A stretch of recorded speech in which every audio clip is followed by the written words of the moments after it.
Welcome everyone to another episode of Cleantech Geek. I have the pleasure today to have with me Mrs. Alexandra Klassen, who is the Business Development Manager for the Solar Trade Association. As usual, we're going to have a conversation and try to get her insights on the next day of solar and what's the future of our industry and what should we expect from the Solar Trade Association. Obviously, this is a recording in the Solar and Storage live exhibition, so excuse the surrounding noise. We will try to do our best. Yeah. So, Alexandra, thank you very much for being with us. So, first of all, tell us a bit about the STA. Who are you? What do you do? And how do you support your members? So we're a trade body, and we represent the solar and storage industries. We have almost 200 members. We've been growing quite considerably in the last year. And essentially what we do is we provide, we help shape policy in the UK, and we provide lobbying support, and we provide market intelligence for our members, and essentially try to help their businesses grow. So making sure that some of the policies that the government is implementing are actually favorable for the continued growth of renewables, and that includes new development and also operations and maintenance of, and basically managing existing assets, of which in the UK there are 13 gigawatts. It's quite a sizable market already. So today is a testament of our market. Yes, that's why it's so buzzy. It's so buzzy, and it's significantly more busy than the previous years. Especially I look around on the startup zone, it's fantastic. We have all this kind of information around us. So how do you feel? What's your first impressions, if you would like, for all of this? Yeah. We definitely feel like there's kind of more positivity in the market, and I think this is a testament as well. And it seems like, given that we've moved past a lot of the structures that allowed the renewables industry to grow here, in terms of the end of the feed-in tariff, obviously, that happened at the end of March this year, there's kind of a new buoyancy in the industry about innovation and about developing projects in different ways that help meet our ultimate needs. So obviously, the UK has legislated for net zero this year, and I think most people here are actually thinking that this is really going to pave a pathway. The government is going to take things a bit more seriously, and provide the kind of support that we need, not necessarily in the shape of subsidies, but again in certain things that you'll probably hear about a little bit more on when you speak to some of my other colleagues in terms of the policy changes that is necessary. But even in terms of what the local authorities are doing and what devolved organizations are doing, that has been a very big change. So recently the STA, it's about to publish a report that we did on basically building standards in local authorities, and we've shown that over 50% of local authorities in the UK are mandating higher building regulations than the national standards, which is really quite impressive. And in Scotland it's even higher than that, and Scottish building regulations are more ambitious than England and Wales. Yes. But in Scotland, actually, almost close to 90% of new build housing is coming online with solar. That's quite incredible. Yeah, quite small panels. So we hope to have an influence on that as well. But it kind of shows the trajectory of the industry, and obviously storage is a massive game changer. So it's not just about the government and bringing favorable policy anymore. It's we have a change in the front runners. We have now front runners being the local authorities, perhaps the social housing associations, big businesses, corporates. Yeah. We have the RE 100 very soon as well, that I know you are involved as the STA. So we have a change on who is leading and running the industry, essentially. Yeah. We're moving away from the classical infrastructure funds or the classical pension funds, and we have more players coming in to drive this decarbonization, if you would like, of the UK economy. So how do you actually support your members? What kind of factions do you have that, how do you bring people together? How do you engage with people? Yeah, so one of the most effective things that we do for our members is run working groups. So we do one for different sectors. We have 8 working groups. We run them every quarter. In those groups we bring together basically the leading players in the industry, and we bring in stakeholders that that have to deliver information to us. For example, we'll bring people in from government, we'll bring in DNOs. So a big focus on one side of the STA is engaging with district network operators and trying to get more grid connections, more favorable terms We bring all these people together and we have open discussions, which is really, really useful. And then again, people do their own thing. You know how busy it is to run a company or run several or be wearing different hats. Many of our members do the same thing. So to have one place where they can all meet once a quarter in London or in Scotland is very, very useful. We also run events. And we are starting to engage much more, as you said, with those new driving players. So local authorities, and again, resource and other organizations that represent end users that perhaps need some more education, or we can play a facilitating role to bring these people together. So it's about educating the end user, educating the industry needs to take its own initiatives to educate, if you would like, the end user, whether it's a private business owner or a housing association, doesn't really matter. They need to understand how solar works, and it's actually a decentralized micro generator or micro power plant, right. And we need to treat it as such. Yeah. And setting standards is really, really important. So this is, we have the O&M working group and the O&M task force that we're involved in with Solar Power Europe, that you're involved in as well. So you know a lot about that. But for sure, and then with storage moving forward, we need to be able to really How is this blending along? How is this how is this, you have solar now and you have storage and you have EV and we see new business models. We've seen things that we haven't seen in the past. So how is this all rolling along? I think most of it is rolling along currently in the trial stage for many of these projects. But we hope to see that the learnings that are coming out from these trials are not going to disappear under a table somewhere like it has historically happened many times. And again, I think that's where the industry, that's where it's at. So it does need funders still. It does need people really to underwrite certain certainty moving forward. But that's the future, right? So you're not gonna, it's no longer you just want some solar on your home. I mean, some people still do, and that's great, and we support that. But in terms of the decentralized, distributed future that we need in order to reach net zero, it has to be a complete package. Some people still think that domestic consumers want to be able to control their energy, and some do. Is that going to be the one way forward? Probably not. Is there going to be any sort of one pathway forward? Probably not. And that's where it's exciting, because that means that different companies can get involved and branch out, and that's where the sector really starts to grow and grow roots.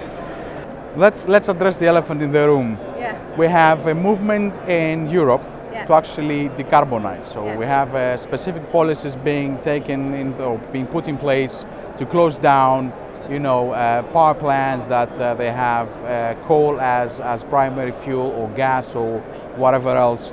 Do you think that Brexit will have an impact and you will have different policies being adopted in the UK as perhaps a result of a possible separation?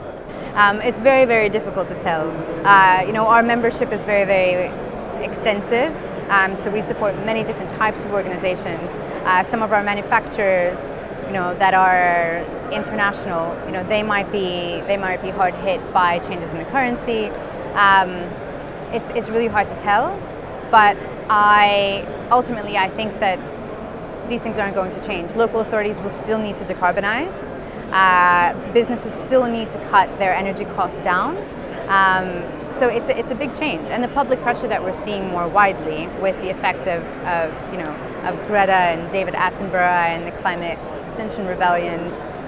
This is unstoppable now, and it's only going to continue in that trajectory. Great, and on that positive news, thank you very much. Thanks, Matthias.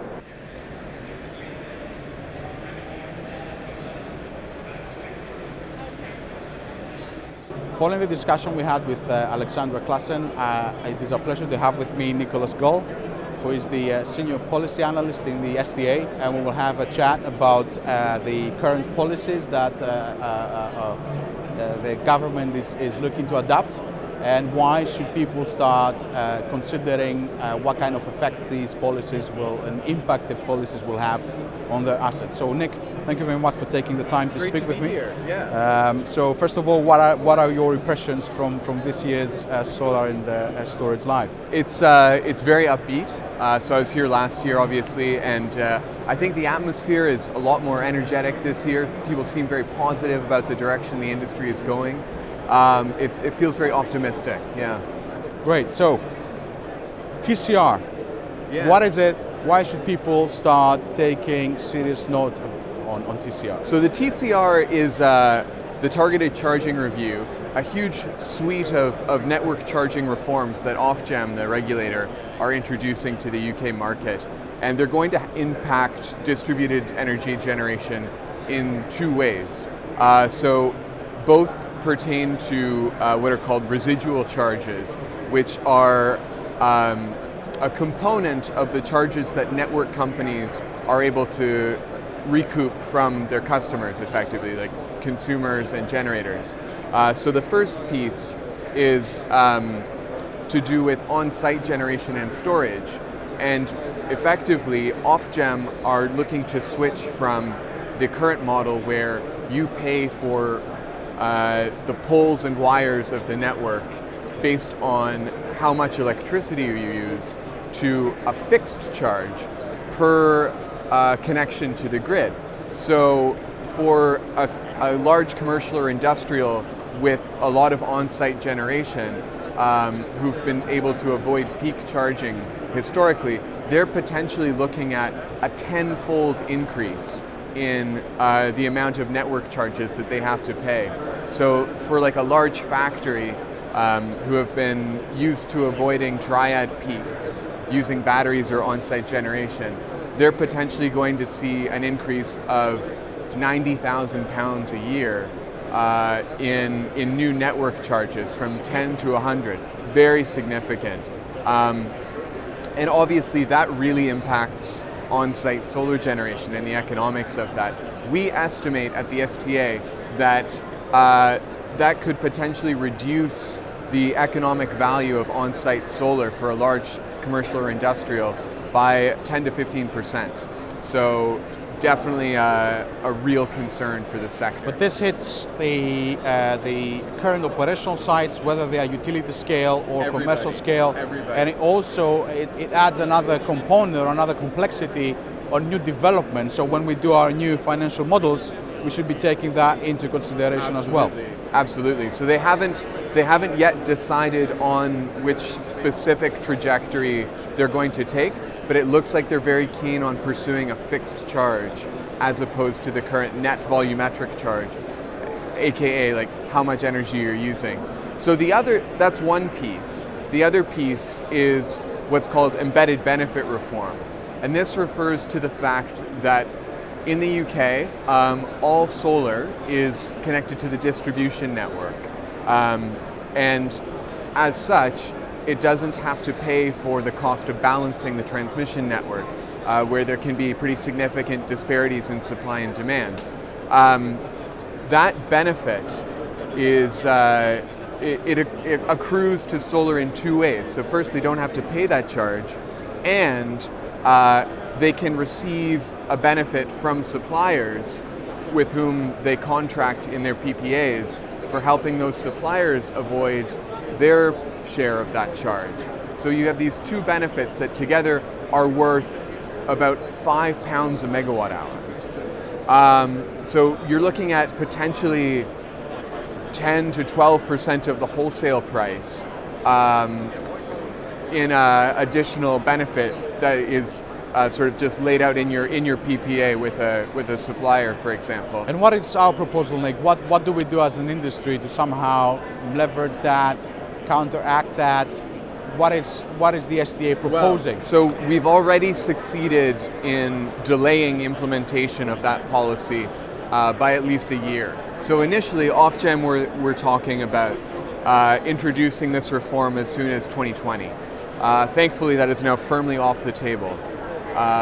We have pushed very hard to align implementation of that piece with the new Rio price controls that are going to take effect for the network operators in 2023.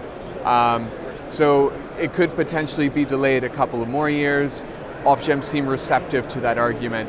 But in terms of the brunt of the impact, I mean, we have, I think, and still this remains to be confirmed, but I think we have succeeded in reducing the financial impact of that by about half. So initially, Ofgem were talking about not only removing the avoidance benefit, which is what generators receive from suppliers for helping the suppliers offset their share of network balancing.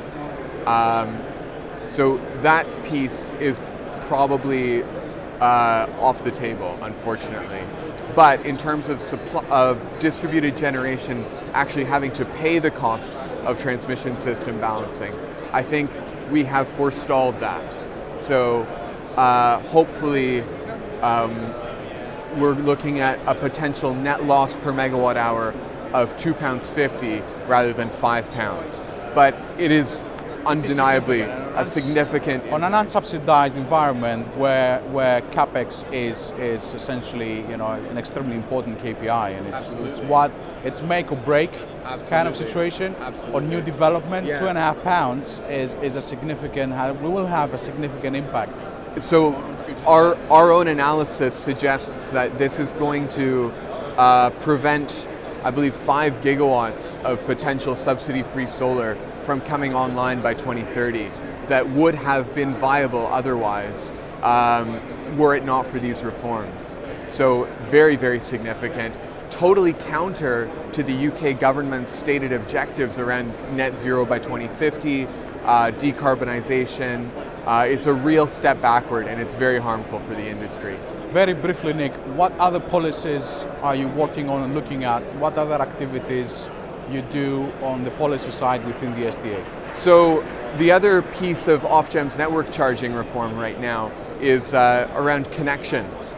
So they're introducing a lot more flexibility and a lot more options for smarter and shareable connections that hopefully will enable solar and distributed generation and storage to connect to the grid quicker, cheaper, and more efficiently, and in places where that generation or storage is most needed and can deliver the best value to the grid.